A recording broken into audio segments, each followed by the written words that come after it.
A grand welcome to the most awaited series of this entire channel, that is Depression to Manifestation. So you have no idea, like from which time have been thinking of sharing this knowledge, because have been went to this workshop of Depression to Manifestation, I guess just 3 months ago, and I just wanted terribly to share this knowledge, but due to some reasons I wasn't able to do so.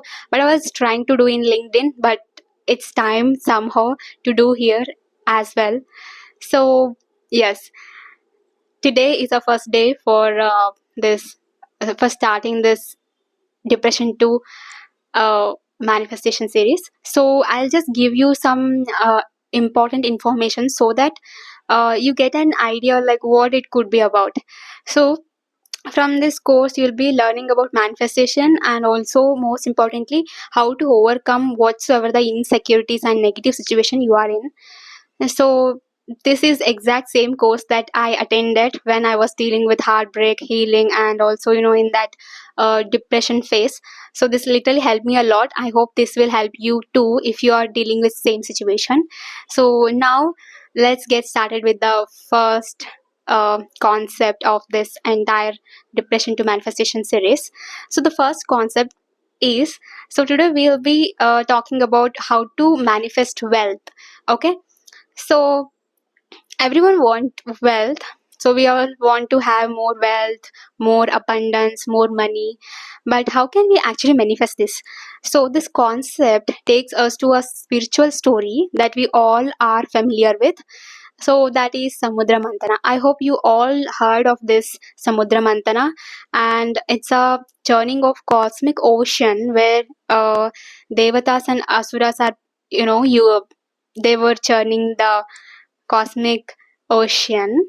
So in ocean, along with the nectars and poison, so there are so many things that comes out from this churning. So the poison that is consumed by Lord Shiva, and he becomes Nilakanta, and the nectar is also gained through it, which we call as Amrita, and that was given to devatas. But there was also a trick that happened, if you completely know, that is the time when Rahu Ketu born.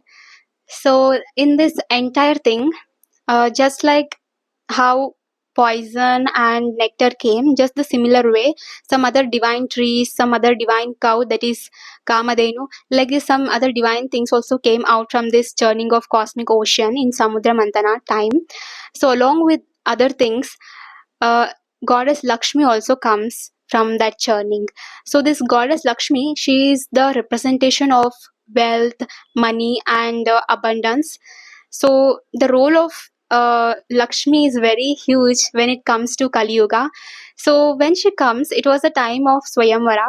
So it was her duty to see to whom she has to accept as her husband, because when she comes out, it's like she has to choose someone to be with forever. So in that situation, she tries to see each and every person over there. So when she looks at Indra, so Indra is actually quite inferior about certain things, whether it's looks or, he always have this fear that what if his throne is gone by attack of some other opponents. So this kind of insecurities made her stay away from Indra. And when she looks at everything and everyone are, in some or other way are having some kind of insecurities. So that is the reason why she don't want to accept them. And when it comes to these asuras are so obsessed and chasing her like anything. So Lakshmi just doesn't go with the people who just chase her. So that's the reason she didn't even go to asuras. So finally she saw Lord Vishnu, and she accepts Lord Vishnu as her husband because of his gunas. So let's decode what are these gunas are. Let's discuss about the qualities or gunas that made Ma Lakshmi get attracted towards Lord Vishnu. So the first one is the expander. Lord Vishnu is the expander. So the word Vishnu comes from wish, which is a metal. So this metal is used to join the material. So basically this means the expanding. So Lord Vishnu is the expander, which means whatsoever he does, he expands it. So he thinks big, and he thinks uh, at a bigger level, and he also executes at a bigger level and then expands it. So this is the expander. And then he thinks globally.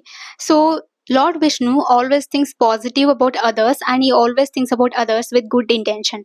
So thinking positive with good intention about others is what thinking globally means. And for this quality also, Ma Lakshmi gets attracted towards Lord Vishnu. So there is this good story about King Shivaji, so which comes in, thinking globally. So for example, we are considering this story.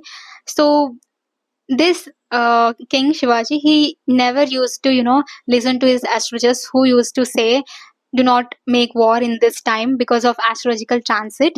So in that time only he used to make wars, and he used to attack other kingdoms. But why he was doing like that? It is because he was thinking big, and he was thinking for his people with good intention. So let me just explain how it works. Just like Shivaji's kingdom, other kingdom will also have their own astrologers, and their astrologers will also be warning them not to go for any attacks now, as it's not good for astrological transit and all. So they are not making war because they'll listen to astrologers. So they won't make attack.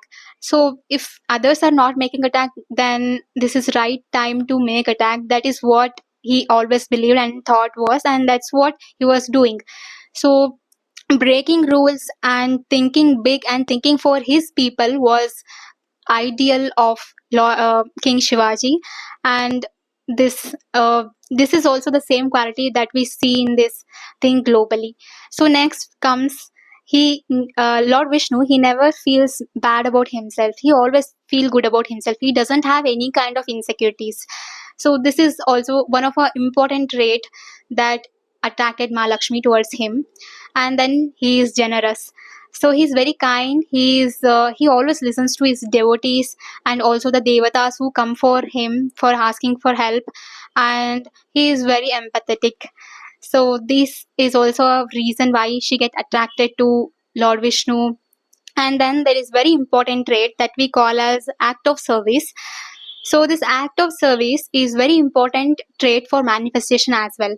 So this act of service, which is nothing but thinking good about others. So thinking what I can do for others without expecting anything from them, is just like you praying for other people's well-being without expecting anything. So this is act of service. This is very important for manifestation as well. So I just tell you some manifestation tricks now, because by this it's the end of all qualities that we were talking about Lord Vishnu. So let's directly jump into a manifestation section. So act of service is very important for manifestation.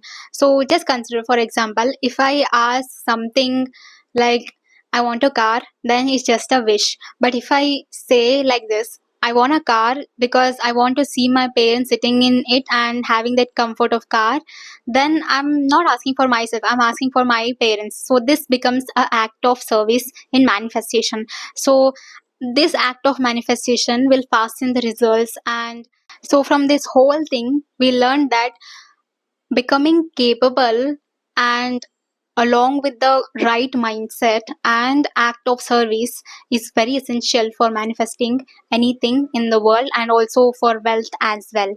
So becoming capable and including act of service in it will help you reach your goal or manifest what you want to manifest. So at end, the summary could be, especially for those who want to manifest money, so the summary is just this: if you follow money, it gets away from you. But if you become capable and also include act of service in your manifestation, then money follows you.